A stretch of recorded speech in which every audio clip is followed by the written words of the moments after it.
Okay, I'm continuing now with the RetroPie setup, and first thing I'm gonna do is I'm gonna set up the smaller resolution for the display. So I'll press the A button here and get to this menu, and here actually the Raspberry config is the one that can allow the base resolution to be set up. I'll do this for two reasons. One, it allows the scaling of the image much better for my small display that I have on my console. And number two, a reason is that in the subsequent steps it's easier to see from the video what's happening when the resolution is a little bit smaller and the display is larger. I'll go to, in the Raspberry config option, I go to Advanced Options and Resolution, and I select this first one here, CA Mode 1 640 times 480.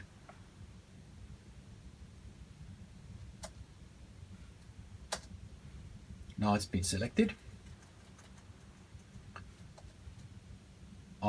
It will take effect after reboot, so I'm gonna reboot now and fast forward over to the reboot to the place where I get to the menu again, so I can continue configuring Wi-Fi.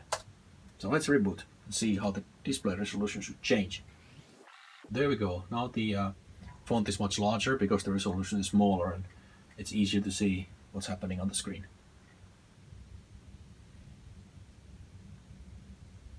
All right, let's fast forward over the boot to back to the main menu. Okay, and we are back at the RetroPie main menu, and let's go to the configuration option again.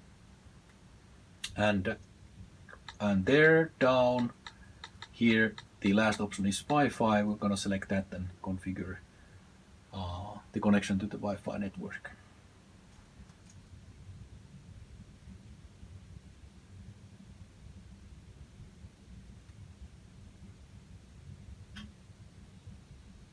There, option number 1. Press enter to choose it.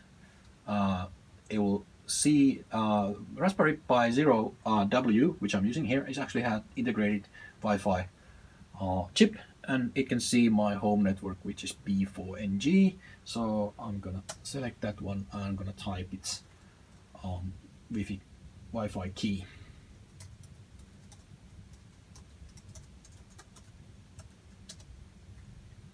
Hit OK.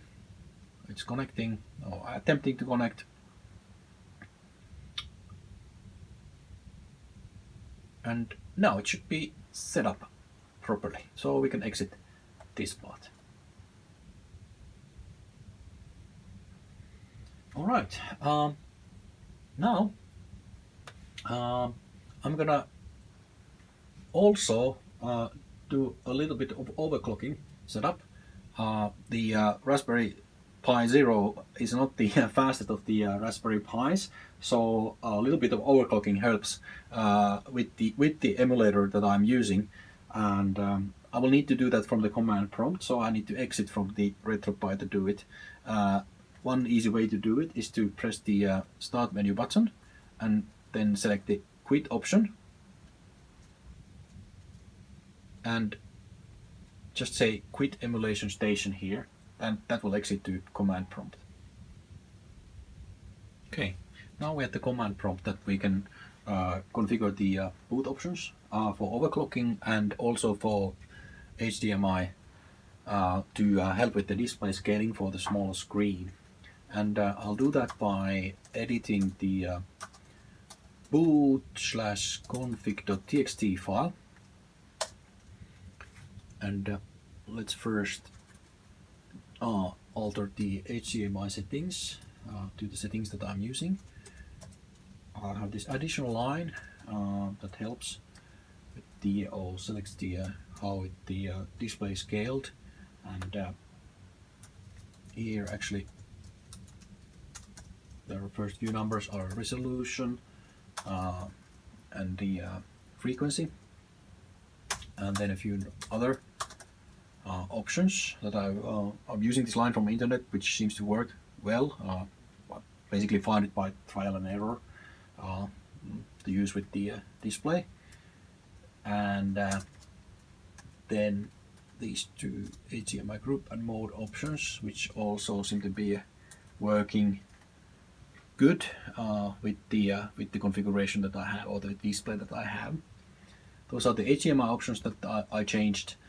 And then let's go to the overclocking part. Here's a part for overclocking, an example how to overclock the ARM processor on the Raspberry Pi Zero.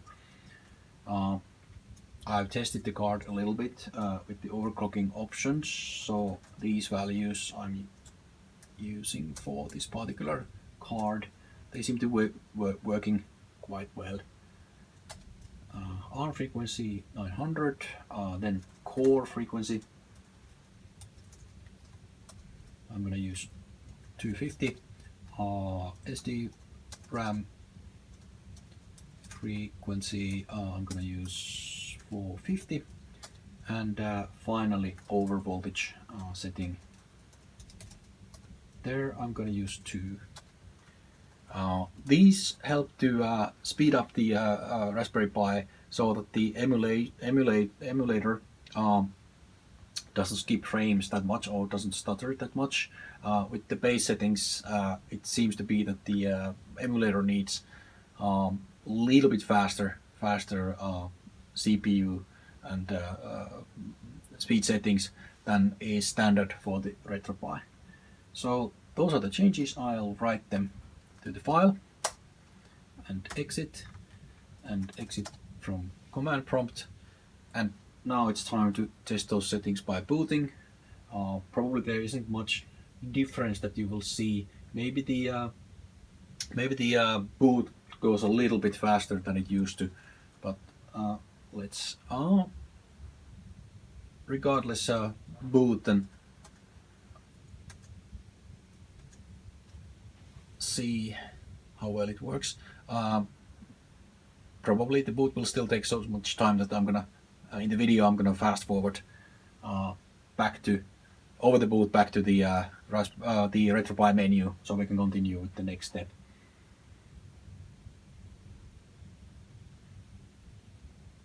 It looks like it's booting a little bit faster than before, so I think overclocking helps.